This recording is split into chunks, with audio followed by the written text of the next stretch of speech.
Muhami Matters with Chris Adams, powered by CJA Consulting. Social media, you think you're in the content game, but really you're not. Really, you're in the data analytics game. If you're making content, doesn't matter what niche, what industry, what anything you're talking about. If you're not putting an insane amount of time into your first 5 seconds, you're just doing it wrong. Some of the platforms I know when you use normally recommends a time of day to push it out. Does that make a difference? There is 100% always an audience out there that will watch your content at a certain time of day. You could post it at 3 a.m, but someone somewhere will want to watch your stuff still if it's good enough.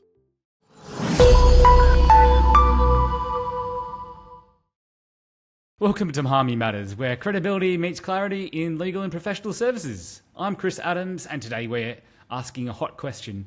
How can professionals go viral without losing their professional edge? My guest today is a funny guy, Jacob Scott, founder of Pint Size Humour. He's the mind behind meme pages like Old British Memes and Footy Tackles, with millions of views across platforms. We're going to get specific today, talking about hooks, platforms, and how to turn one interview into a week of high-impact posts, both ethically and efficiently, basically without cheating. Welcome, Jacob. Thanks for joining us today. Thank you very much. That all sounded really nice. Thank you. I mean, that's the nicest anyone's ever, or the most succinct anyone's ever put what I do. So I really appreciate that. That sounds great. No worries. No worries. Yeah, I work hard on being succinct, but I don't always do a good job. So thank you. I really appreciate it. So let's start by, you could introduce yourself. Yeah. Tell us where you're from and how you kind of got to the start of Pint Size Humour. Yeah, sure. Yeah. So yeah, I'm based in Norwich in the UK, which we were saying just before recording is about 2 hours away from London. It's pretty much where anyone who doesn't live in the UK needs to know the radius to London. It's about 2 hours away. And I was working in finance for a couple of years. Pretty much as soon as I left school, I got a role in finance. And I ended up getting made redundant from one of my finance roles. They moved my entire department offshores, which was great. And then from there, I went into another finance role, but it kind of taught me that I just don't really love working for someone else. It's just not really for me. The idea that all of a sudden you can just get dropped and lose your role instantly just didn't sit very well with me. So, like I say, I got another job in finance, but then while I was in that job, I started trying to find ways to sort of like, I hate this phrase, but like escape the matrix. Do you know what I mean? Like try and get out of that as quickly as possible. And that was when I started creating social media content. So I started just creating my own content in the beginning. And then in July of 2024, so yeah, about, almost coming up to a year and a half ago now, I was just scrolling social media and I found there was a page called FB Banter Page, which RIP is no longer with us. It got terminated by Instagram, which was grand, but we'll get to that in a minute. But that page, I saw the person was actually selling the account. And I was like, That really piqued my interest because I was like, I create social media content just for myself. Why is he selling the account? Basically, I started chatting to him and he wanted to offload it because it was just taking too much of his time up. But he'd grown it to about 120,000 followers at the time. And I was like, I think there's a real opportunity here. So I went ahead and got the account off him. And that was kind of like the real start of the journey because that really taught me about posting to a big audience and how consistent you have to be and the standard of content you have to post, and really sort of like got the ball rolling for me. And then from there, within a couple of months, I had another account which I had 100,000 followers on, which is Footy Tackles that you mentioned earlier, which now is at about 175,000 followers, 174, I think, to be specific. And then I started a couple of other pages as well, like also including the Old British Meme account you said earlier as well, which I started from scratch in, I want to say, November of last year. And now fast forward a year, that's on 110,000 on Instagram. I think it's got like 56,000 on Facebook, and I think it's got 41,000 on Snapchat as well. And that's just came from just, I'm very good. I'm very, very good. And I think this is something we're definitely going to talk about a lot later when it comes to sort of getting business owners to create social media content. I'm very good at just sitting down and doing it every day.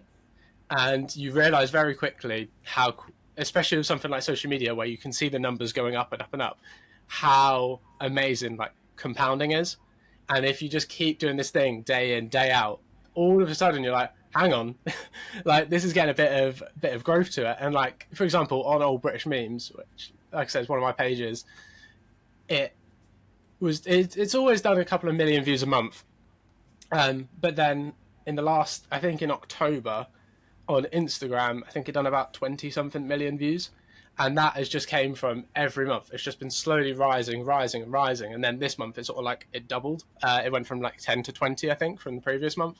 And I think that is just down to the audience sort of growing and enjoying the content. And then the consistency that comes with that of posting content. And then all of a sudden, I think that just sort of comes together. And then you see this big thing of, oh, I've kind of got something now. You know what I mean? So yeah, that was my journey with that. And yeah, it was I just needed something to get out of working in finance, to be honest with you. There's nothing wrong with anyone who works in finance, like it just wasn't for me. That's understandable. Yeah. That was basically the only reason why I started posting on social media. It was just like, how can I get out of this finance role? I mean, it sounds like a great job. A lot of people would love to spend their day just posting on social media. Yeah. And especially, it sounds like you do quite a good job for your own self, which is even better, because it's always like, to be honest, like I do marketing and business development for professionals, but actually I don't always practice what I preach. It's like I was thinking about the plumber with his toilet that's broken or his shower that leaks or whatever. We don't always practice what we preach, but you do, which is really impressive, and I guess it helps you to be good at what you do. Yeah. So I had a look, and I have to confess, I only looked at the Facebook pages because I forgot that you were on Instagram and TikTok and Snapchat and all that sort of stuff. Yeah. But on Facebook, I noticed that Old British Memes, in particular, has taken off. I think it was second to Footy Tackles. Mm-hmm. And then Facebook, the FB Banter Hub and the F1 Banter was sort of lower than that. Yeah. Now, I can understand the F1 Banter being a bit lower. F1's just not as popular globally in football, even though I think it should be, because I love F1. But why do you think that Old British Memes in particular has taken off? Yeah, that's a really interesting one. I think it's one of the pages, to be fair, that I've been doing the longest. So I think that massively helps. So like I said, I started it in November last year, whereas certain pages like my actual business page, Pint Size Humour, and F1 Banter page, I've started more recently than that. So I do think having that bit of extra time with it helps. But then saying that, I think on all platforms, I've been posting on it probably for an extra 5 or 6 months, but it's probably got an extra 150,000 followers. So that doesn't probably quite add up.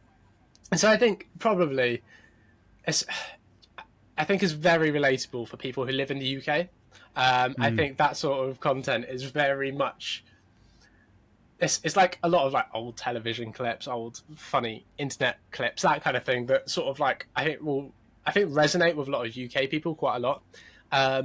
And I think with that page in particular, if I'm going to get super technical about it, basically every single post says the same thing on it. So you have the clip, which might be about anything. Let's just say it's an old, X Factor clip, a TV show in the UK. So you have the clip there, but then above it on every single post says the same thing, which is the only page that posts the best old British memes. That works as two things. That works as people are like, when they see the content, they're like, oh, interesting. I'll read. It keeps them on the content a little bit longer because they'll read the text and they'll also start to watch the content. But then what that also works as is a call to action. So people will read the text and be like, oh, well, if this is the only page that's posting the best old British memes, I'll follow it. And so I think that's really helped me grow very quickly on social media. And because I think a lot of, especially my other pages, but I think a lot of pages in general really overly concern themselves with, I've got to get the text absolutely perfect. But I really think there's something in sticking to a niche and sticking to a format and just like really going at it hard. And so, like I say, with that content, I think it's relatable. I think it's humorous. I think it's funny. But I think, I think the main thing is it's got a very good call to action that will convert a lot of the viewers into followers, which makes it grow a lot quicker than other pages. Interesting. Yeah, I know. I never noticed it. Like, obviously, I looked at the content, but I was looking more at the memes and more Yeah, of the images, but never noticed that continual pattern, I guess, in the repeated message. Yeah. So that's a good tip. And I'm sure it's watched by people outside of the UK as well. So, that makes sense. So you mentioned that some of the other ones are newer, so that's probably less popular. Do you analyze why one page is performing better than another? Does that help you understand what's shareable and what's not, or is it really kind of potluck? I am like the biggest nerd you'll ever meet in your entire life. There was a reason I started working in finance, and that's because I've always been very like data and number driven. When I was leaving that finance role, or trying to figure out what to do with my life, basically, I did, before I started like going, oh, social media is the one, I started studying to become a data analyst for a football team. Because that's just kind of how my brain goes. And social media, if I'm being honest, like, you think you're in the content game when you post on social media, but really you're not. Really, you're in the data analytics game. Because all social media is seeing how the numbers do on the posts, seeing what the watch time is, what the viewer retention is, what the call to action conversions are like, them sort of stats, and that determines what a good post is. It's not what you think, oh, this is like a beautiful piece of content that I've made.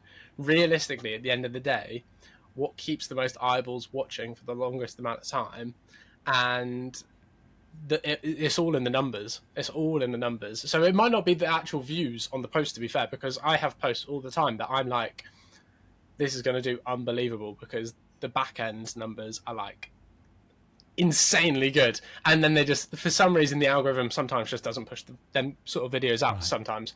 But if you keep posting that content, eventually it will do well.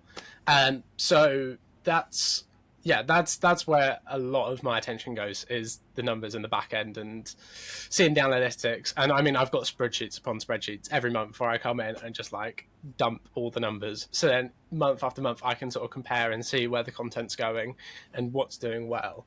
And I can sort of see trends from that and sort of make changes to my content in regards to that. It's very nerdy. Very dirty game. When you say, okay, the algorithm hasn't pushed a piece of content, and that you repeat it, do you mean you repeat the exact same content, or you repeat something similar to it? Both, sometimes. It depends. So there's certain times that I will post a piece of content, and like I say, if you can see in the numbers in the back end that, hang on, like TikTok's got a very, very good stat for this. It's the watch time. If you're seeing a post you do, hang on, this has got a 25-second watch time, which is incredibly high for a short piece of content. But I've only got 500 people watching. I would like either take that video down. Now on TikTok, don't delete it. You want to archive that video, because if you delete it, it harms your page. And then after like, I think usually about a month, I would then try and re-upload it and just see what it does. Or the other thing is, that exact same format that you made, just reshoot it and do it as a very similar thing again. And because the chances are people really enjoyed it. The people who did watch it, like you say, may have watched it for over 25 seconds on average, which on short form content, with how easy it is to swipe, that's huge. Yeah, that's a very long period of time. But sometimes they're just like, no, I'm just not going to push this out. And you know, it's their platforms, I guess. But that's when the algorithms are sometimes imperfect, is probably the best way to put it. And they don't even listen to their own advice. They say something's doing well, and then they won't push it out. And it's nothing to get upset about. Sometimes you just got to redo it again. That is very insightful. Because my first thought, natural thought, would be, okay, well, it's got really good engagement, like 25 or engagement as far as like time. Yeah. 500 people have watched it. Like, what on earth have I done wrong? And it could just be that TikTok, Facebook, Instagram, whatever, just hasn't pushed it. Yeah. And that there's nothing you can do about that except just like archive it and repeat it. Yeah, literally. I think there's like a couple of things to realize when you're posting a video. Number one, it is down to the first 5 seconds of the content you've made. So the hook that you've made, is the hook good enough? That is like what most of it comes down to. The other thing is luck. Have I posted a video that has been posted at a fortunate time where the algorithm's going to push it into people's faces? If yes, good stuff. If no, try again. I mean, it's just sometimes how it works. And the most viral videos you see are usually very well coded to what the algorithm wants, but also they've got lucky in the sense that the algorithm has just pushed out. Because sometimes people will have that watch time and then it just doesn't push out. Yeah. Other times, I guess you get it where you push something that's really not very good out, and the algorithm just goes, "Hello," I'll push that one out. I've had that with some of my, actually, even on TikTok, some of my Muhami Matters content. Some of it's had a lot of views, others have had hardly anything. Yeah. And probably the ones that have had hardly anything are arguably much more interesting and much better, more engaging. Mm-hmm. But it must be just TikTok in a mood, I guess. Yeah, that's the best way to put it. Some of the platforms, I know when you use, for example, the Meta Business Suite to push things out, it normally recommends a time of day to push it out. Yes. Does that make a difference? Is that actually, or is it just again, potluck? This is a hot topic when it comes to social media creation. This is something I love to give a hot take on. I think it means absolutely nothing. I think there is 100% always an audience out there that will watch your content at a certain time of day. You could post it at 3 a.m., but someone somewhere will want to watch your stuff still if it's good enough. And sometimes the best content I have, I'll post it. So I've got a podcast that we record that's football based. And sometimes with that, I'll post a clip at sort of midnight UK time. Now, most people will be like, well, that's a silly thing to do because no one in the UK is going to be able to watch it until probably sort of the morning. You're probably talking 7 a.m.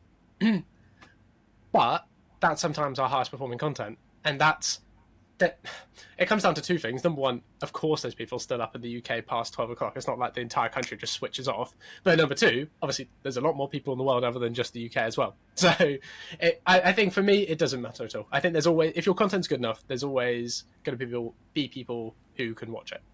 Okay, so taking that example, if you, say, push something out at midnight UK time and your target audience is in the UK, does it really matter? Because if I woke up in the UK at 7 a.m., turned on opened Instagram and started flicking through, is it always going to share with me the most recent content anyway? Like if it was posted 5 minutes ago, is that what's going to come up first? Yeah. Or is it midnight stuff because I like that I like that content. That's what the algorithm recognizes that. Mm-hmm. Yeah. So I think it is learning. Is what I would say. Over the past couple of years, social media is learning, and they are really starting to understand exactly what every single person likes to watch. And so I think what they're getting very good at is Instagram, for example. I see a lot of content from a year ago pop up in my algorithm, which is crazy because people post a short form piece of content and they probably don't think that in a year's time people are still going to be seeing that on their algorithm. But Instagram is very strong for that, for showing it later. A platform like TikTok, I think, really puts a lot of emphasis into new content. So stuff that's just been posted, they put a lot more emphasis in. Whereas I think Instagram seems to give a lot more longevity to content that's posted. But TikTok, for example, going back to the example I gave about posting at midnight, TikTok seems to really push content after around 6 hours. So if you've got a piece of content that seems like it's doing really well on the back end, if you know what I mean, in terms of watch time, in terms of retention, that kind of thing, it seems that on TikTok, around 6 hours later is then when you'll see the massive spike in views if you've got the correct numbers. So it's one of them things where, for example, if you post a post at 6 p.m, the chances are you won't actually see massive benefits until around midnight when it all of a sudden is just getting pushed into people's algorithms. I feel like on TikTok it spends a few hours sort of assessing who would be best to watch this and seeing if the content's good enough to then really start pushing it to the masses.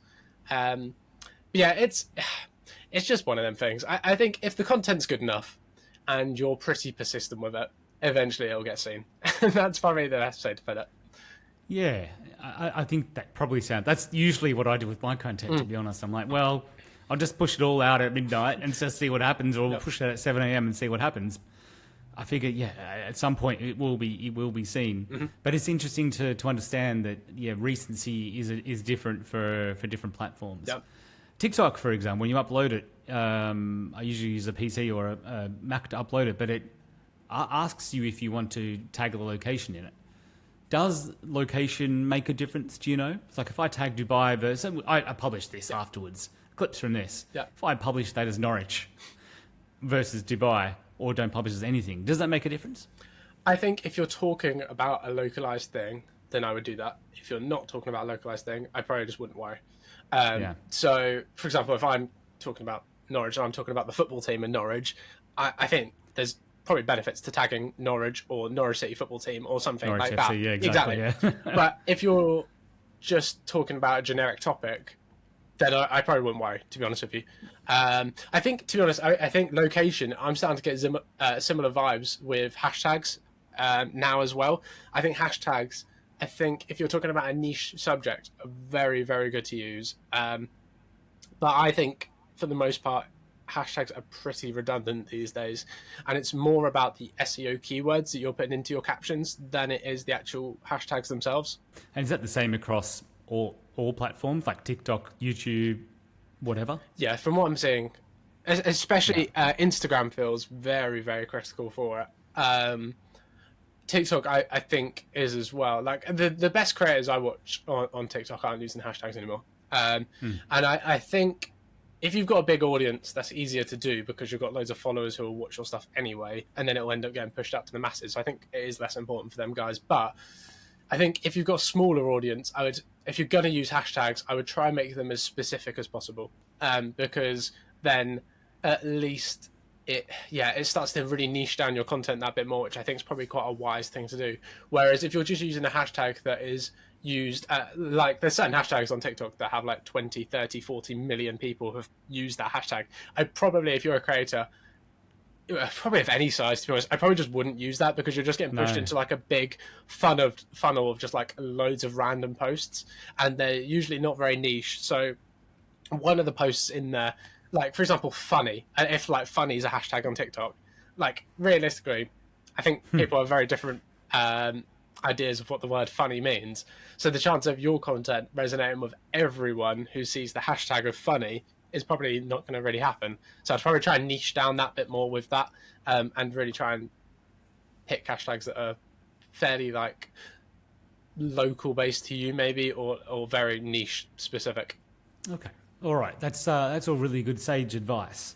So I work a lot with professionals. A lot of people listening to Muhami Matters are professionals. So I wanted to touch a little bit on social media for professionals, and we'll talk a little bit also, I think they're going viral. One thing that comes to mind straight away is that LinkedIn is by far the most popular for lawyers, accountants, doctors, professional services people, because that is the place for credibility, and it makes sense. I find clients I talk to, or other people, are quite a lot more resistant about using Facebook, Instagram, TikTok in particular. Snapchat never really comes up.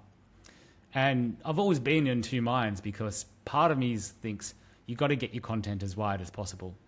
But you've also got to understand your target audience. So, for example, if you're a grey-haired old lawyer, for example, who does real estate law, then you're probably not going to want to push it to a 16-year-old who's, not in the market for buying a property or whatever, or something like that. Maybe it's a bad example. But is there a balance between, pushing the content wherever you can, as far as you can, or does that distill the message too much?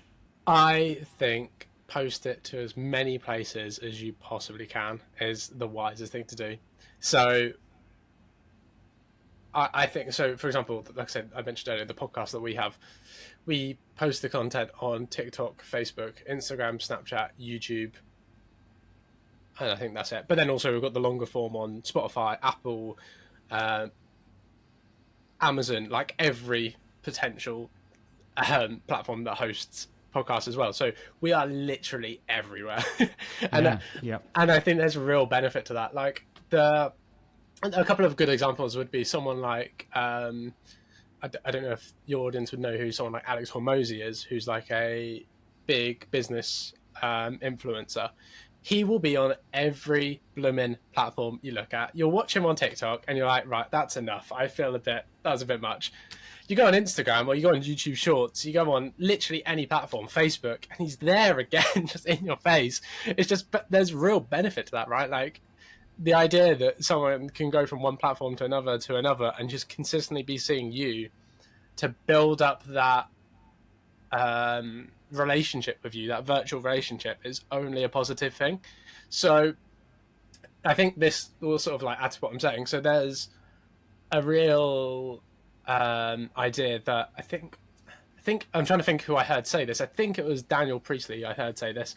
I think he said something along the lines of, it takes 8 hours to build a relationship with someone where you can recognize them in any room. And to get that reputation can clearly take a long time if you're posting like 1 minute long videos. So the chances to build that up a lot quicker is to post on like every platform. So someone doesn't have to just be on TikTok to see you. They can be on Snapchat, they can be on LinkedIn, they could be on Instagram, and they are still going to see you and build up their 8 hours to really fully build that relationship and then trust that comes with that. I just would recommend to post on everything. But you need to customize your content for every single platform, because a lot of people will say you do. That's a lot of hard work. Yeah. So if you're talking about, say, again, I post for Muhami Matters, the long form content, the full episodes on YouTube. I've experimented with publishing the full episodes on TikTok, actually. Mm-hmm. But generally we do, shorts, YouTube shorts, Instagram, Facebook, TikTok, and LinkedIn. Do we need to be just customizing the clips, or do we need to be customizing the captions, or both? I would say just do whatever you've got time to do. So I think, Of course, you can optimize it, and of course there is benefits to doing different things with different platforms. So, for example, Instagram loves a long caption. If you can write paragraphs in your caption on Instagram, they just love it. Okay. Because it really builds up them SEO keywords and that kind of thing. However, and so something like TikTok, I've noticed, doesn't seem to care for that as much. But is it that essential? In my opinion, no. I would say if you can, optimize for one platform. So try your hardest to learn whatever platform you really want to grow on. So say that could be LinkedIn, say that could be TikTok, whatever it might be. But then I would also you could even, like, sometimes, to be honest with you, like, I'm going to be honest, I'm going to be open and honest here. Sometimes I do just copy and paste it from one platform to another, because I'm like, I just need to get this content out. And that is fine, because that doesn't mean the content's going to do badly. It just means it's not optimized, which is like, I think everything doesn't always have to be optimized. I think there's really something sometimes it's just like getting it out, right? So I would say try and maybe go all in on one platform and sort of try to really see how you can optimize like the captions and if hashtags are useful and that kind of thing. But then going on to other platforms, I would just say, just get it out. Get it out. Yeah. Good advice. And then if you do want to optimize and you don't know a lot, is that something that you just need to research and watch videos on? Or we should probably come to an expert like yourself. I'm thinking that's what I would do. I mean, obviously I will always say yes, please. But I also think, if I'm being completely open and honest, like I learn from just looking what other people are doing. So what are really amazing people in the space doing? And actually I would never, so let's say you want to grow an audience out now on YouTube. I wouldn't now go and look at what Mr. Beast is doing and say, let's maybe go and copy Mr. Beast, because Mr. Beast is doing stuff that a new content creator cannot do. However, what you could look at is, what does he do in the beginning that sort of allowed him to sort of grow from the beginning, right? How did Ryan Trahan, for example, like in the beginning, how did he, because now he's doing these videos where he's going on flights for 24 hours and he's like going around the world and stuff like that. And if you're a new creator, you're not going to be doing that. But in the beginning, when he's starting out, how did he start to develop an audience? That's what I'd potentially go back and look. How did they sort of engage with their audience in the beginning? How did they start to grow out their audience in the beginning? And what kind of content did they make in the beginning as well? So if you see someone now who you're like someone like Alex Hormozy probably is a really good example, or Daniel Priestley, or these sorts of people, Simon Squibb, anyone like that. if you're looking to sort of grow a sort of more of a business audience, then I'd sort of look at what they're doing now, maybe, then rewind it a couple of years and be like, okay, but how did they start? Because that's like the most important thing. How did they start to develop that audience, and what were they doing content wise that sort of started to develop that out? Yeah, that fully makes sense. And that's, yeah, you're right, because it's not natural. Naturally, you just think, okay, look, what are they doing now? Let's try and copy that. Yeah. But yeah, go back to the start. All right, I love that. Now, you talk a lot about going viral. So what does that mean in practice for a professional? So we're talking lawyers, law firms, accountants, people probably who are not trying to be Mr. Beast or even Alex Hormozy. Yeah. Yeah. So I think going viral is a term that I like to use a lot because I think it can mean different things for different people, and I think there's some value to that. Sorry. So I think what I would say is going viral should mean different things for different people as well. So I think for someone like myself, so with the football podcast, so we've got the idea with that is to go viral. So that would be to get it out to as many people as humanly possible, because that's the idea of that content, and that's the idea of what we're trying to grow, is just get a mass audience. And it doesn't have to be too niche, because we just, if we're being honest, we're looking just to get that monetized, we're looking to get sponsors on board, and we're looking to develop that as a big overall package. So it's a numbers game at the end of that day. We're not looking to sell something. If I was creating content looking to sell something, going viral could be 1,000 views. Because if you're getting 1,000 of the right people to see your content, that is all that matters. And I think people, especially some business owners, they sometimes get a little bit too caught up on how can I maximize the amount of views I'm getting.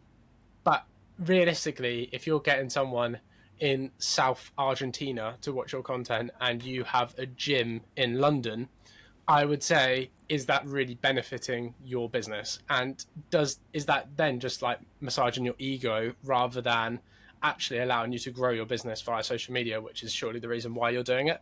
So I would say going viral should be the chosen demographic that I want and I need to grow whatever I'm creating content around. How can I maximize that number is kind of how I would then see going viral.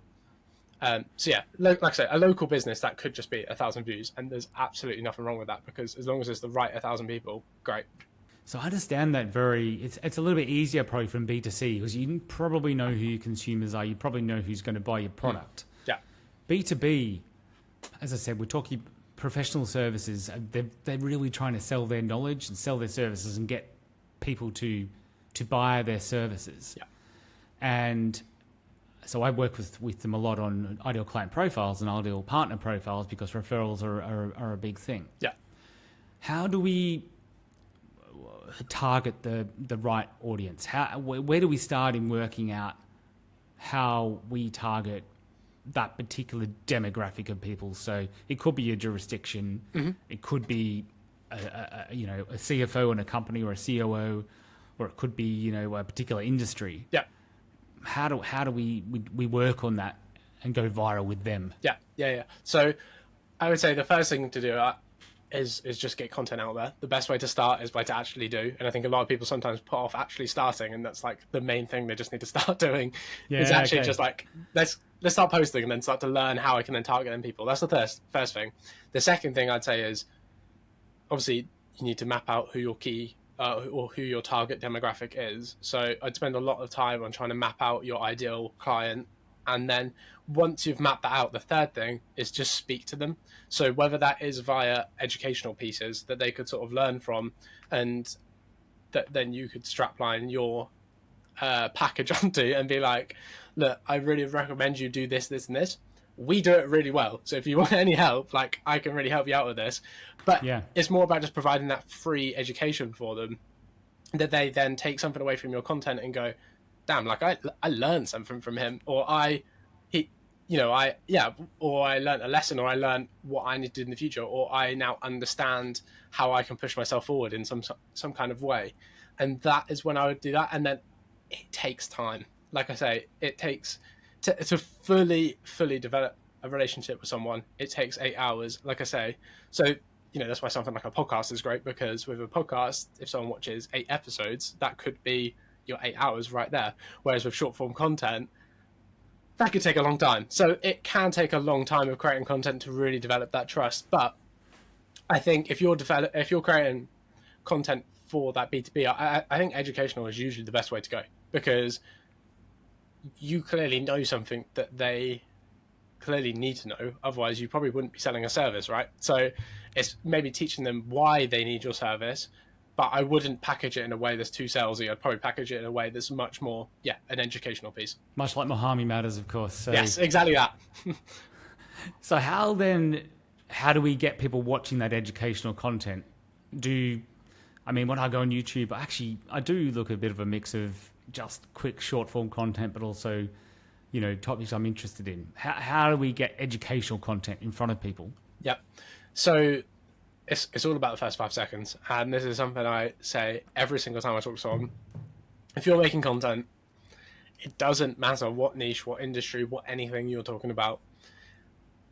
If you're not putting an insane amount of time into your first 5 seconds, you're just doing it wrong. And that's okay, but it's definitely something I would then start to focus on. So someone like Alex Hormozy, who I spoke about earlier, I remember hearing him say that he puts 85% of all the work he does into the first 5 seconds of the videos he makes. That could be an hour-long podcast he's talking about. That could be a 20-minute educational piece on YouTube. That could be a 20-second YouTube short, for example. But for each one of them pieces of content, he puts 85% of his time into the first 5 seconds. So that could be by what you're saying, that could be what's coming up on screen while you're talking, that could be if it's like images or text popping up on screen, it could be anything like that, the music you're using, the sound effects. It's just about the way to get people's attention. But the best way to put it is no one's going to make it 30 seconds into your video if they haven't made it past the first 5. So that's where I would put most of the effort and time, and that's how I think you'll get the most people. The second thing I'd say is just reps. Just keep doing it. It takes time to get into people's faces, to get into the algorithm. Most people don't follow people now. They just have them pop up on their recommended page on YouTube, on TikTok, whatever, like your For You page.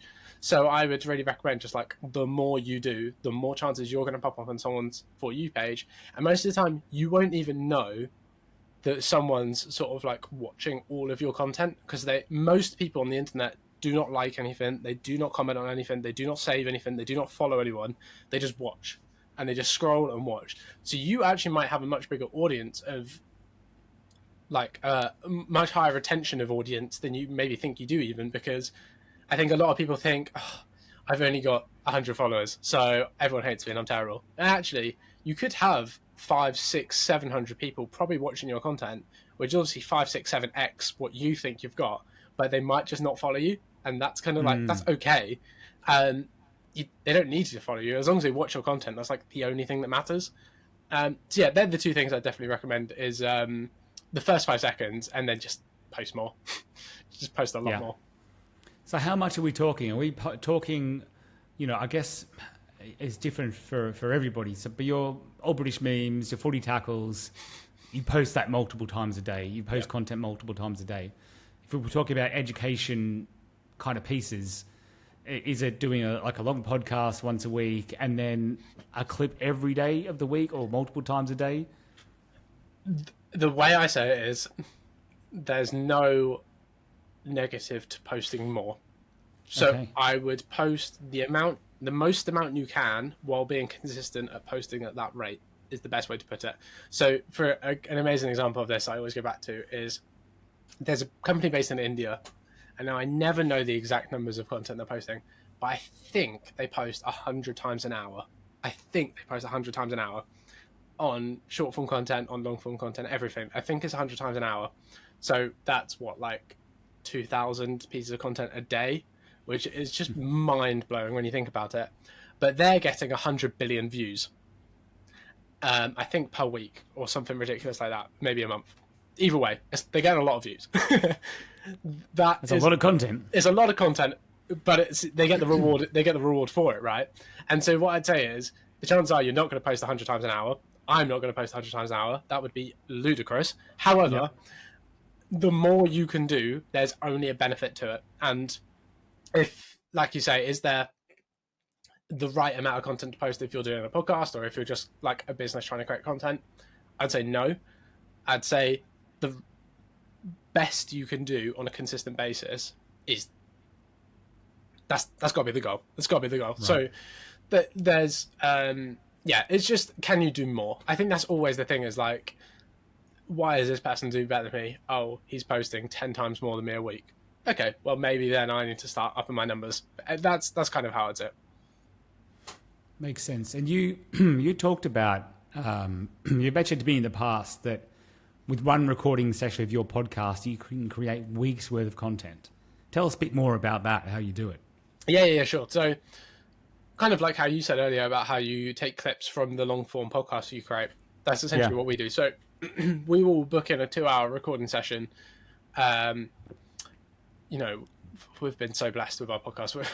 Luckily we've put into Red Bull Studios in the middle of Covent Garden in London. It's just like this beautiful place, and we're just it's unbelievable. It's unbelievable, and we've got so fortunate.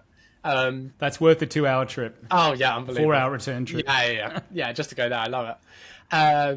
And so we go into this recording studio, and we spend the first hour recording a 1-hour podcast. So that will be hopefully a lot of the times with a guest. If it's not with a guest, absolutely fine. We sit down, the 2 people on the podcast just sit there and record a podcast. Awesome. From that recording of the podcast, we split up usually into 2 or 3 segments. So it's a football-based podcast, like I say. So we'll record, maybe the first 20 minutes will be about one topic. The second 20 minutes we'll move on to another topic. The third 20 minutes we'll move on to another topic. That's kind of the aim. What we'll then do is, and it's actually not happening at the minute because we've got a couple of issues with our YouTube, but that's fine. Usually the aim is to then have 2 or 3 YouTube videos a week then going out from that podcast. Because I've kind of noticed that on YouTube, and it's Mr. Beastified is the best way to put it, is it's hard now just to post like a series of content. It sort of has to be packaged in a way which is like super engaging and super, like the thumbnails, like we have a thumbnail designer for our content, and it's like you have to package everything in a way that's going to get people's attention, which is fine. It just never used to be like that. it's like the last 7-8 years that's really switched, which is just so fascinating the way that's worked. But yeah, so that's kind of what we do. So we post the podcast onto Spotify, Amazon, Apple, everything like that, like I said earlier. And then what we do is on YouTube, we post like 3 20-minute-ish clips from that podcast. Awesome. That's the first hour. Well, actually, I should add, we then take about 10 shorts from that as well. So they go out on Facebook, Instagram, TikTok, Snapchat, YouTube Shorts. So that's 1 hour. That's 3 YouTube videos, 1 podcast, and 10 TikToks, that go out across all platforms. Then we still have another hour in the studio where we will sit down and record very dedicated short form videos. So that could be like I say, because we're trying to just get the most amount of numbers possible. That might be like a viral game we've seen online. That might be like a viral quiz we've seen online. That might just be, it's kind of usually along those lines for us, to be honest with you, but that could be like an educational piece. That could kind of be anything. But what you basically want to do is sit down and record formats, is the best way probably to put it, for the next hour. So we usually get around 6 or 7 done in that hour. In all honesty, that's because we're super slow and we just like to take our time with it. You probably could get about 14 done if you're just like super fast. Right, I've got a minute here, let me just talk for a minute, done. And you could just fire them out. That there is 7 more shorts. So at that point, you're pushing around 17, 18 short form videos that could go across TikTok, Facebook, Instagram, all the rest of them. You've then got 3 YouTube videos that you can package in any which way you want. And then you've also got a podcast as well. So that is like, what we said, like 21, 22 pieces of content from 1 2-hour recording session. And then if you, like what we do, if you start to stack up and start to do that every single week, all of a sudden you've got an absolute monster of a content engine that's just pushing loads and loads of content out. If you can't do that every week, that's fine, because that short form content and YouTube videos and stuff could last you a good couple of weeks, really, if you were quite wise about it and were like, I post the content every 2 days, a short every 2 days, a YouTube video once every 5 days. All of a sudden, you've got about 2 or 3 weeks worth of content there from just 2 hours, which I think is insanely powerful. And I think businesses really need to have a look at that, because I think a lot of businesses are really trying to just copy trends and that kind of thing, maybe, and they're seeing what other people are doing, maybe what creators are doing, and they're like, we'll just do that.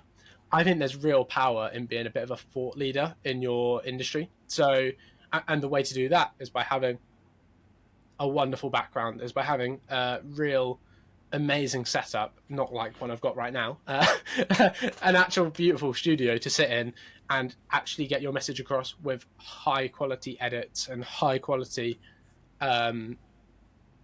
microphones and that kind of thing. I think it just makes you perceived so much higher. And so if you can get into a studio for 2 hours and just like rattle out content for 2 hours, I think there's such benefit in that. And so yeah, that's definitely something I'd really recommend businesses to try and do. And yeah, it's something that I think is really doable as well. Yeah, that's actually great advice, because I mean it is quite expensive to use a podcast studio. Yeah. But if you hire it for 2 hours and you just don't spend 2 hours doing one podcast episode, if you also spend, if you do an hour of the podcast episode and then you spend another hour doing the shorts, like intentional shorts, so it's not just cut from your main recording. And are those pre-scripted generally? Have you pre-scripted these 1 minute bites that you say, or are you just ad-libbing? No, yeah. So what we do is, and this is where my brain goes, on the train down to record this podcast, I will sit on the train and I will just come up with ideas for videos. So I will, by the time I get to the studio, I have like 10 different shorts we can do, and we just sort of like pick the best ones. So that's, and they're all like scripted in the sense of like, we have a very clear video idea that we're going to do and sit down. So that obviously means then you can maximize your time in the studio once you're there, because like you say, unless you get gifted #Red Bull to record your podcast, then like I have, it's not cheap to have a podcast studio. So yeah, that's 100% true. The other thing I would really recommend doing is, for the clips that you're taking out of your podcast, if you can intentionally make them have a hook and sort of just say it within conversation, I think there's such power to that. So for example, let's practice this now. Give me a hook for this. Sure, yeah. Okay, sure. So my brain is instantly gone to football. I need to get out of thinking about football. Do I need to lead you into this somehow? Do I need to ask you some very leading question? I can flip it back. It's fine. I can flip it back. So I think like the idea would be to say something. Well, it's kind of like what you done earlier, right? So when you said to me earlier, how do you record weeks worth of content within a 2-hour recording session? That is a hook that you can then take from a podcast and put onto, and that can start your TikTok video, for example. That could be the start, and then after that you'd then just like clip up what I said, put that as the rest of like the 40-50 second video. All of a sudden you've got a TikTok there that I think can perform quite well. So it's intentionally asking questions that in your brain you're going, this can start a TikTok video, and it's quite an engaging question to ask. That's basically the idea. All right, I'm going to work on my hooks then. Okay, well, talking about hooks, actually, this is a good one. What are the top 3 attributes of an irresistible hook in the first 3 seconds? You mentioned before, well, actually, you said 5 seconds. What then are the top 3 attributes that mean a hook is going to be irresistible in the first 5 seconds? Yeah. So I would say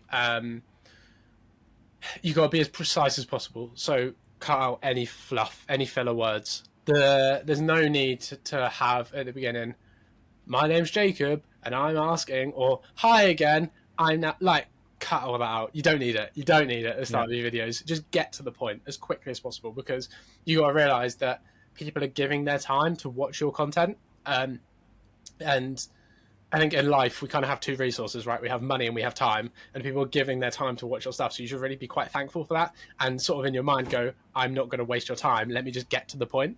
So that's definitely the first thing I'll say. The second thing is have other stuff, or try your best sometimes to have other stuff going on when you're talking. So for example, on our podcast, we've started to really introduce, it's quite an interesting one. We've started adding like article headlines onto the front of our content when the person's saying the hook.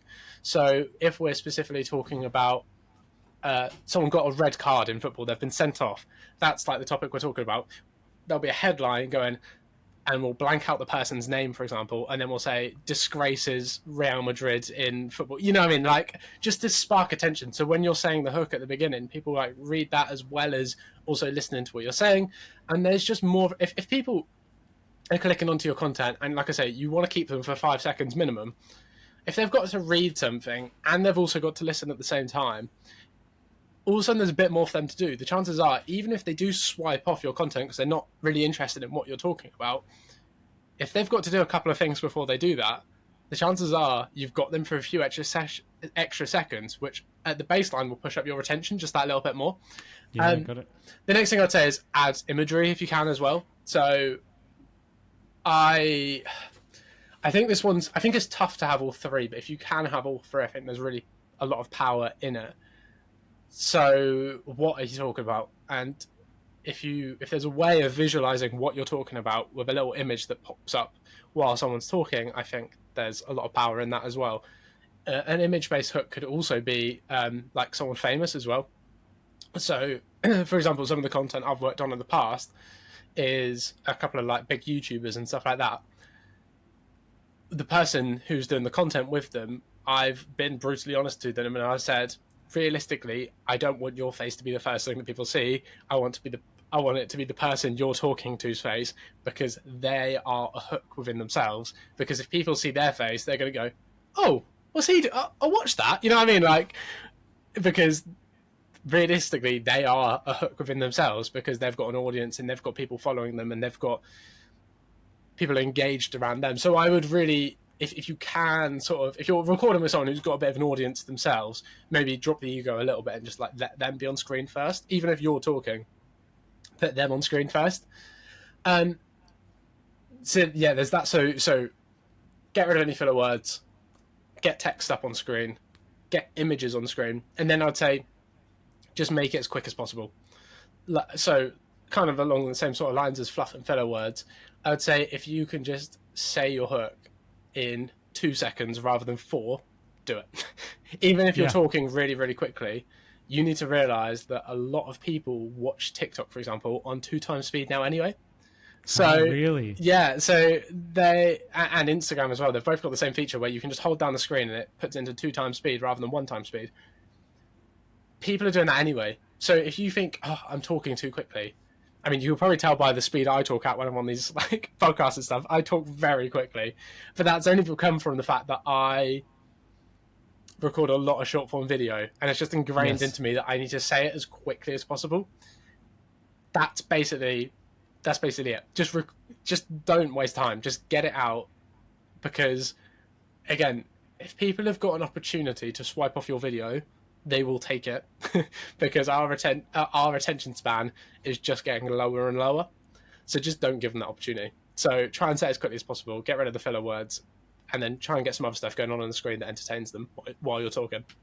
Very good. So I'm going to talk faster and try and get this. Usually people say I talk too fast, so I intentionally on this try to move a bit more slowly. Okay, let's talk about content calendars then, and I guess analysis as well. So can you walk us through your content calendar support model, the bi-weekly reviews, the WhatsApp feedback you do? Take us through it. Yeah, okay. So yeah, it's something that I've developed is my social media support package. So the main reason there's a content calendar within that is I think accountability is one of like the hardest things people struggle with. It's the main reason. So I've got 2 packages within my business. I've got social media support and I've also got social media management. Social media management, I think, is like critical for anyone who doesn't have time to post on social media, because like I said earlier, you can research all these people and go back and look at their old content, but it does take time. And realistically, a lot of business owners don't have time, and that's fine, but that's why I offer social media management. Yeah. With the support kind of things, it's much more if you are interested in learning. So the support has a full content course that goes with it. So a lot of the things I've talked about today are within that as well. So it's really just giving that knowledge, and so people can really feel confident about posting on social media. And so, like I say, the reason within that there is like a content calendar that is provided for you as well is because accountability is just like one of the main things. And like I say, most people struggle to stay consistent with posts on social media, especially when it's not your top priority in life. And like, that's fine. Like, it is my top priority. And even then, sometimes like it'll get to like late at night and I just forget. And like, it's just one of them things. Like, we're only human, right? But I find a content calendar just really keeps you on track and keeps you on task. And it allows you to be reflective as well. So the one I create is weekly. So we have a set number of posts per week. Usually it's on a set day as well. So it kind of keeps you accountable on them days. But it allows you to reflect and be like, you know what, this week I actually found it really easy to post on them days. And kind of like at the gym, because I always refer to social media a lot like going to the gym. If you're finding it easy, maybe move up a weight. Maybe try and get an extra piece of content out per week. You know what I mean? Or if you're really struggling, and it allows you to be really reflect on it. If you've got 4 pieces of content a week on your content calendar, if you're really struggling, okay, maybe let's drop it back down to 3 a week and see how you work with that. So I think it allows you to be reflective, but also held accountable as well. So like I say, even if you're not working with me, I'd really recommend setting up a content calendar for yourself, because it just allows you to, be accountable and be reflective. And so, the other thing, so he's mentioned the WhatsApp side of things when it comes to that package. So that, again, is accountability and knowledge-based as well. So not only working within that package do you get the content side of things and the accountability side of things with the calendar, you also basically have me nagging at you. So if I see you haven't posted, I will be on your WhatsApp and I will be saying, what's going on? What's happened this week? Because I think there's just real power in that. But then it also allows, obviously, taking jokes aside, like, it also allows, if you've got any questions whatsoever as well, you've got my number to fire any questions straight over to. So if you're creating a piece of content, you're just like, I just can't figure out what to say in the hook, for example. Great, let me help you, and let's see if we can work on this together and see if we can actually create something that's going to get people to watch. So that's basically the social media support package, and that's something that I'm interestingly like. That's been a fun one to create, because I love, as you can probably tell on this podcast, I love talking about it. I love talking about socials. I think there's real benefits. Like, I love social media management, and I love taking that off someone and really running with it and then like giving them results. But I think I love giving people the knowledge so much more. And I think that's really provided that for me. So yeah, I really love that. And I think it holds people accountable, which I think most people need. Well, yeah, it is a bit like going to the gym, isn't it? Yeah. I need a PT to keep me accountable. Otherwise, Yeah. and nagging at me and, things popping up on my phone. Mm-hmm. Otherwise, it's just so easy to say, I'll do it later, or I'll do it an hour, or I'll do it tomorrow. And you get to the end of the week and nothing's been done. Yeah, definitely.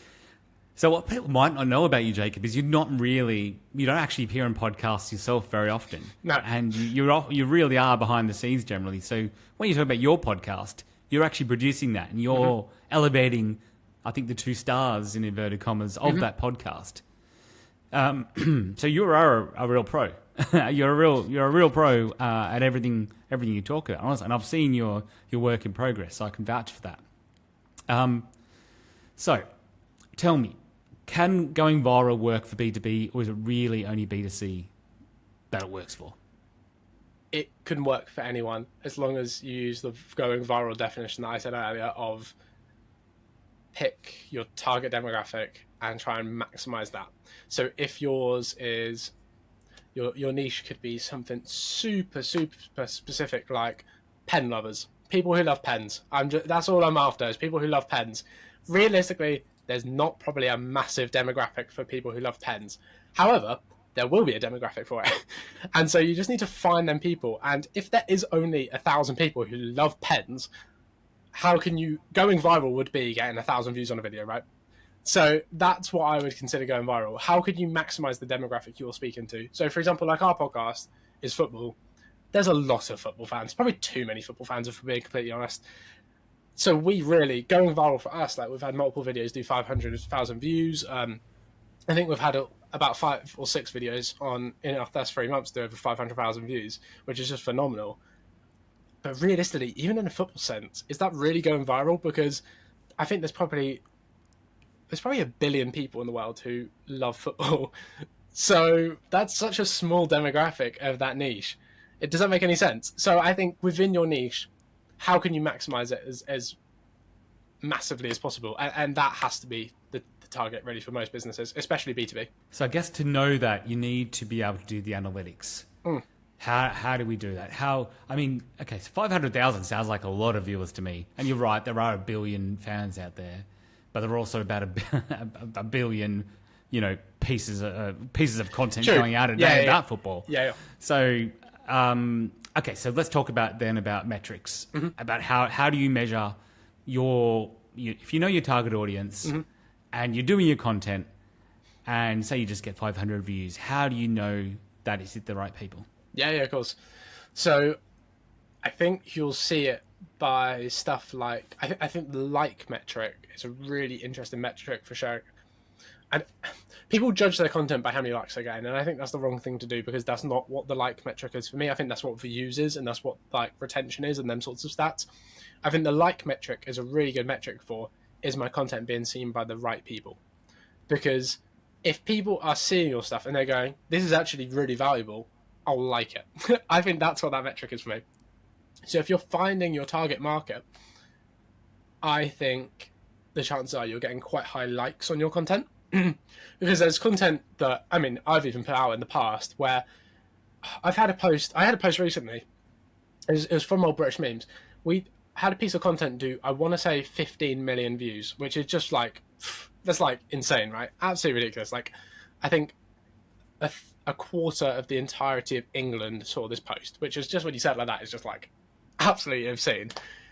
But it got like 30,000 likes, which that is like terrible. Like, I've had content do 200, 300,000 views that have got 30,000 likes. Like, that is such a terrible like ratio. Yeah. Now, for me, that's probably because that piece of content just got fired out to loads of people who did not give a shit about the piece of content that got fired out to them. Yeah. So I think the like metric is the best way to understand whether your content's actually being seen by your target demographic or whether it's just being sent out to anyone. And so, yeah, if you can get that like metric as high as possible, I think if you're a business, that's a very good thing to do. If you're, for example, like our podcast, it means absolutely nothing how many likes we get, because it's all about numbers. It's all about how many views can we get. For a business trying to sell, I think the like metric is very, very important. That's and that is quite insightful, that last bit you said, because I have to say, in my own social media habits, I try to avoid liking stuff now unless I really want to, because otherwise the algorithm pushes too much of it to me. If I use my Instagram and watch stuff with my daughter, I end up getting so much stuff on Labubu's and stuff like that, even without liking it. So it stops me, definitely prevents me from liking things. So maybe there is something in what you just said, that the like metric really means that people genuinely do like it. They generally do love what you're doing. Because I'm sure a lot of people must be thinking like I am. Okay, so I know you don't just work, we touched on this earlier, but you don't just work for global recognition. You're also looking for local views. Tell us how a local event you did received over 500,000 views. Yeah, this was good fun. So over the summer, I was working with a company based in Scotland, and I loved work. It was so new for me. It was such a new industry to be working with. It was basically, I'm sure they were what I was saying. It was an art fair in Scotland, in northeast Scotland, and it was. I talked to this person an awful lot about this going into this. Like, I made them very aware that I tend to just go for like numbers, and that's kind of like been my work in the past, has been how can I get this person as many numbers as possible. Whereas this is a local event, there's not going to be people flying in from Madagascar to come to this event in northern Scotland. It's a very local based event. Yes. So the goal and the challenge was, okay, that's fine, but that's not what we're looking for. We're looking for localized traffic, and we're looking for the north of Scotland to see this event rather than South Argentina. So that was like the target. And essentially what we did is I really focused on the SEO. So how could I niche down as much as possible on the SEO that was to do with the event. So, like I say, using keywords about like the area maybe of the post. So every couple of days, we done a post that was it'd pick a target area. So like I said, it was for the northeast of Scotland, so we'd pick like a specific region of the northeast of Scotland and do a post about all of the artists within that region, say. Now that's very good for local SEO, because in the captions and stuff it said the area we were posting in. All of a sudden the people in that area get that content pushed to them. The other benefit is it was very specific about what the event, every single post said what the event was about. I think that is very important. So if we were just posting saying, like, we've done like quite a few like art reveals and these kind of things. Now, if you're just posting that, I think without saying what the event is and where it is and these kind of things, the chances are you will just get a lot of people watching from all over the world, because it's quite generic content, in all honesty. But it wasn't. It was very localized. And I think, again, that is massively down to the captions and us saying an art fair, you know, this person does this style of art, this person lives in this area.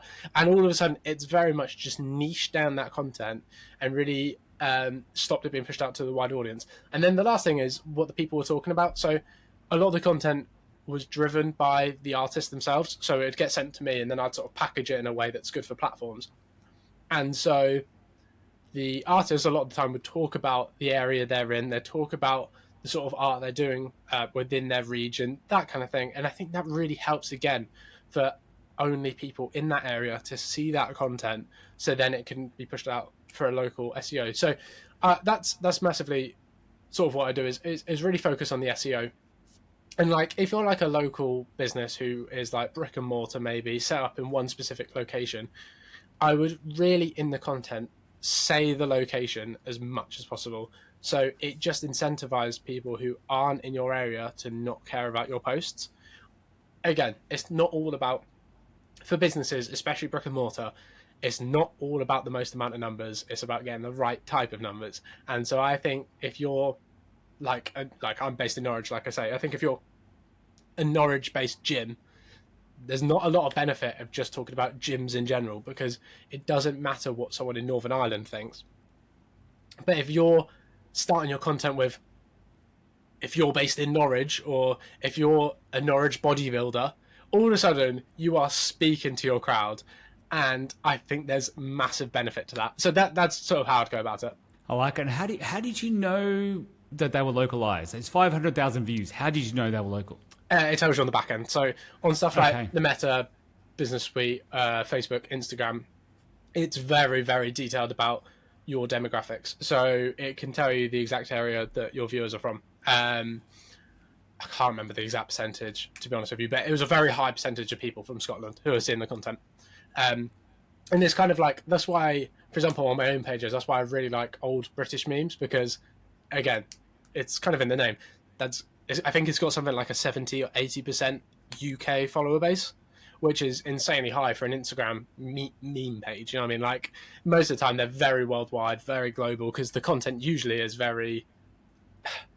language doesn't tend to be a massive barrier, whereas this is massively like localized. And I think there's real value in that, because I think then you sort of know your audience a lot more and you can sort of speak to them within the content. I think there's massive benefit to that. And then what about the age demographic? Can you see the age demographic of who's following old British memes? Are they old people or is it a whole mix? You know, let's have a look. Let me you got it in front of you. I was going to say, wow, we're doing this live. That's going to help. So if I go on here and then I go on to... So you want to go to the professional dashboard on your Instagram account, for example. I'll do that on there. And if I go to followers and then I scroll down... So here you go. So 5% of people are based in London who follow the account. Okay. Actually, you know what? I'm going to take it back. The percentage is actually... Because I haven't looked for a couple of months, and we had a follower month we gained over 20,000 followers this month, which is absolutely insane. It has actually got down. Congratulations.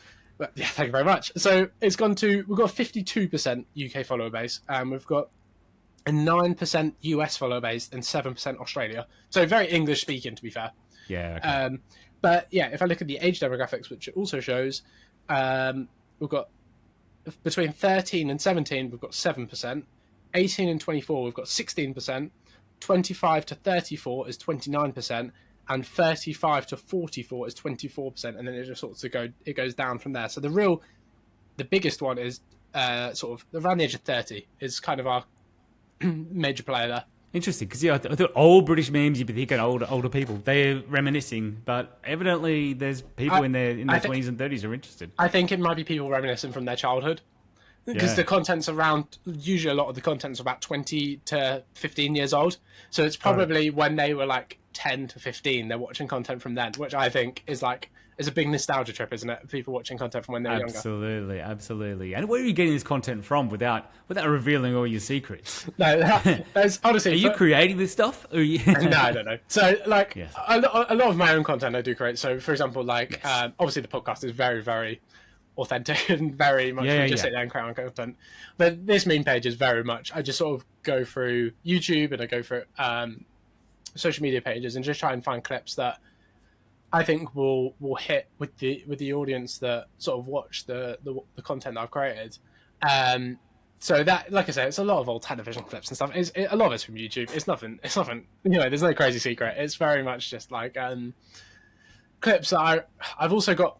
As you could probably start to work out from the conversations we're having, I'm quite. I think I'm potentially a little bit on the spectrum, and so I have an incredibly good memory for a lot of. I basically, a lot of the clips that I'm posting are just clips that I remember from when I was younger.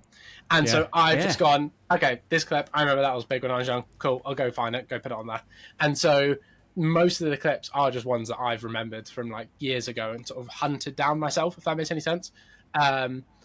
Otherwise, it's just clips that I've sort of seen have done well on like YouTube and stuff like that. And then I've just gone through there and sort of found them. But I think the key is just, if you are going to do something like that, number one, for businesses, I would say probably stay away from the meme content, because maybe, I don't know, if you're like a worldwide PT and you're like, you work remotely and you can work from anywhere, I think meme content's fine if you're posting the meme content about the sort of work you're doing. I think that actually kind of works, because you're just looking for people who are interested in the subject, and so I don't think that really matters. But if you're like a local business, I think meme content is completely pointless to post, because it's for a mass audience, and you're not looking for a mass audience, you're looking for a very localized audience, right? So I would say, obviously I've spoken a lot about meme content. I'd say if you're a big national business, I think every now and again it actually is quite good, because it can massively get your numbers up if that's what you're looking for. If you're looking for a mass consumer base, I think it works quite well. But if you're looking for a very specific audience, I'd say maybe try and stick over it a little bit. But the other thing, actually, I think is quite good to touch on with the meme account is I'm finding a lot of success in a minute with images on Instagram, just like one image. And I think that really comes from, I think when you get to a certain follower base, we've hit 110,000 followers on there now. I'm seeing massive benefits of posting these images, because I think the audience that's already there will see them, because we've now got an audience who like views every piece of content we post. And the way I always see it is, I think on a platform like Instagram, I think videos are for new followers, and I think that's why like the trial reel feature on Instagram, if you've never used that before, I'd really recommend having a little play with that, because that basically pushes your content out to a 100% new audience, not anyone who follows you already. So with the trial feature, I'd have a little look at playing with that. But image-based content, what it's fantastic at is it pushes out to your audience, and then if they like it and start to engage with it and share it, because images usually are very shareable, and shares is one of the biggest ways you'll start to sort of see growth on your page, is if people are sending it to someone else. Images are so shareable, and I just find if they start to do well within your audience, all of a sudden they get pushed out to a mass audience. And so, like I said, the post earlier that done 15 million views a couple of weeks ago for me, which is just like, I still can't comprehend 15 million people saw that post. It's just insane. And that's a post versus a reel, by the way. You're talking about so this is when you're posting, posting the pictures as a post. Yeah. Okay. So the one that done 15 million was a still image, and it's something like, I think the reason it got shared so much, it got so many views, is because I think it pretty much got more shares than likes. So I think more people were sending it to their friends and that kind of thing, because it was very relatable content.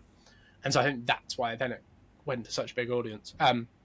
So if you're already starting to grow out a bit of an audience, and say you've got a good few thousand followers on like Instagram and stuff, I'd start to potentially have a little play with image-based content as well. Interesting. That is a good one. YouTube. Yes. I recently someone gave me some advice that you should have a separate YouTube channel for your full length content and a separate channel for your shorts. What's your take on that? Interesting. Okay. And so we're talking about the same. So let's say your podcast. Is that what they were talking about? Yeah, I think they will. I mean, 'cause at the moment, so for this podcast, we have full length YouTube episodes on YouTube, and then we have shorts that we post more often. But the advice was create a separate YouTube channel just for shorts, just for the short form content. I've never heard I was that. skeptical. I've never heard that before. That's what I'd say. No. I've never heard that before. Yep. I think the best way to view short form content, if you've got a business or if you've got a podcast or if you've got a long form piece of content, is view it as marketing material for your overall piece. So, for example, like our podcast, the whole idea of getting loads of views on the shorts is to then convert that audience into long form viewers, because that's where the monetization is, and that's where you can really start to get sponsors on board and that kind of thing, get paid by the platforms. So to have it on a separate account feels strange for me, because the whole point of posting the shorts is to grow out our podcast page, because we want people to start watching the long form. So I would say post it on the same page personally. However, I think I have seen a lot recently about some of the biggest creators who are growing at insane rates of speed, especially Twitch streamers, are creating like clip accounts. So that's something that I'm now looking into as well, is having like so our podcast is called The Nearly Men, and having like the Nearly Men clips as like its own separate page, and basically just go through and maybe use a AI based software to just like clip out loads of like pieces from each podcast episode and just like smash them all on there without any edits on. Are you talking about smashing them on YouTube, or you're talking about smashing them on every platform? Yeah. And that's where I would consider having maybe a separate page, because that would be less professionally done, and that would be less like about making the content as like when we make content, it's made for short form platforms, right? And the content I try and put out is very much got a hook. It's got everything about it. Whereas I think some of the clips I'm saying do really well don't have a hook, and it's just very authentic, just like chatting. And they're doing good numbers as well. But if I was starting out, I wouldn't start just doing them clips, if that makes any sense. I'd start doing specific short form content. But that's the only reason why I'd potentially have another account, is because I think that type of content is maybe something that I wouldn't always want on my main profile. I'd maybe want that on a second profile. But in general, I don't know why I would have a second account personally. Yeah, perhaps that's what they're referring to. Yeah, perhaps maybe. they're talking about clips. And when we're talking clips, we're talking minutes long, not just, a minute long. Exactly, yeah. So making it very, less algorithm optimized probably is the best way to put it, and just have loads of content going out. Yes, okay. That's fantastic. All right, well, Jacob, it's been an awesome conversation, and you've touched on so many different things. I guess one last thing that just occurs to me, because we mentioned SEO before, and quite often in my head I separate people who do social media, separate that out from SEO, but they are intrinsically linked. And I asked you a question earlier: should you be posting the same content across all possible platforms? Yeah. And you gave some great advice just as far as reach. What about for SEO? Because surely for SEO, the more content you have out there, the more likely you are to be found. Exactly, yeah. So platforms like Instagram, TikTok, Facebook, they appear on Google search now as well. So the more keywords you have in your content, the more chance you have of appearing on Google search. Not only that, I believe TikTok is now the 4th or 5th biggest search platform of any search engine, should I say, of any search engine on the planet. So to really specify your SEO on a platform like TikTok, I think has insane value, because if people are looking to, say they've got a very specific problem they're trying to fix within their business, if you've got a video that answers that problem, but you haven't made the caption say that you answer that problem, you're then not going to be shown in search when people are trying to figure out how to solve that problem, right? But if your caption says what the problem is, and then your video is clearly about you fixing the problem, then you're going to appear on the search if someone has that issue. You know what I mean? And then all of a sudden, your video then won't disappear either. So, for example, a video I had, which honestly didn't even do very well, especially in the beginning, it didn't do very well. But I posted a video on my personal page, which I don't tend to promote because I don't tend to make that much content for myself. It's much more for other people I tend to make content for. But I made a video a little while ago, which was, if you're stuck at 0 views on TikTok, this might be your issue. In the beginning, this video got about 300 views. Since then, every week I get loads of likes on this video because I think it must appear in TikTok search on if you're stuck at 0 views, do this. And so that just shows the value of, I think I posted that video 9 or 10 months ago, but it's starting to get more views and likes. I had another one, which there's a TV show in the UK that literally finished last night called The Traitors. And I had a video I made on that like 11 months ago. And it done like, I think it done 60 or 70,000 views then. And then it died. It completely died. It was about the lineup, because they revealed the lineup for this TV show. Anyway, the lineup came out about 6 months before the show started. The show restarts. All of a sudden, my video is getting 10, 20,000 views again that I posted 6-7 months earlier. And it's all because it's in the SEO keyword search. So if people are putting in The Traitors on TikTok, my video was popping up. So all of a sudden, it started to really generate a lot more traffic and stuff like that again. So, yeah, I think it's absolutely crucial. And if you Google, like, my podcast, if you Google my business, if you Google British memes, although I haven't confirmed British memes, so actually I'm going to take that one back, my content should pop up. And that's all because it's in the name of the profile. The profile bio has been optimized for that Google search and for that search in general. And it's within the content's bio captions as well. So then there's 3 different ways that if you do a Google search, that content can then pop up. And so I'd say massively focus on that. Okay, so their captions, that is a very good question. Because I always thought TikTok videos generally supposed to be short, succinct, to the point. CTA in the first 5 seconds. Mm-hmm. I thought the captions would need to be the same. But you're saying that captions can be very long. Yeah, so I would say on something like Instagram, they love a long caption. So I've seen loads of pages now, and actually I'm not doing this probably as much as they should be, where they're going on to AI. If they say the post is about an event that happened, right? So it could be a historic event. Let's make one up. It could be when Michael Jackson done the halftime Super Bowl show, right? Because I saw this earlier today on TikTok. It could be to do with that. And then what's on is they've gone on ChatGPT and they've put, write 3 paragraphs for me about when Michael Jackson done the halftime Super Bowl show. And then what they'll do is they'll just copy and paste that. And then that is their caption. And it's like 3 paragraphs long. But within that paragraph, obviously, it's super SEO heavy because it's Michael Jackson. It's got to do with the NFL. It's got to do with the Super Bowl. So there's loads and loads of stuff to do with the content they've posted. Meaning that when people search Michael Jackson or Google Super Bowl, their content shows. So it's a really, really interesting sort of shift because, like you said, not long ago, captions were very much, how can I be as specific as possible? Whereas I think now, on meta-based platforms anyway, I'm not going to say the same for YouTube and TikTok because I don't think they work the same.